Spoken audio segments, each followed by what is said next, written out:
माजी आमदार बाळासाहेब मुरकुटे यांनी राष्ट्रवादी काँग्रेस अजित पवार गटात प्रवेश केलाय।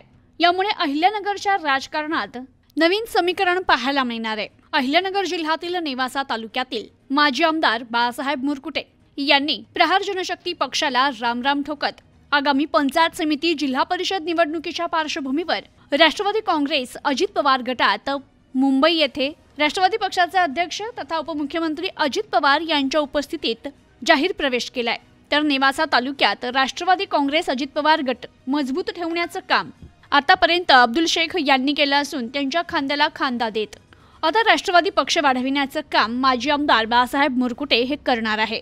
तर होऊ घातलेल्या जिल्हा परिषद पंचायत समिती निवडणुकीत आता चांगलीच रंगत येणार असल्याचं पाहायला मिळत आहे।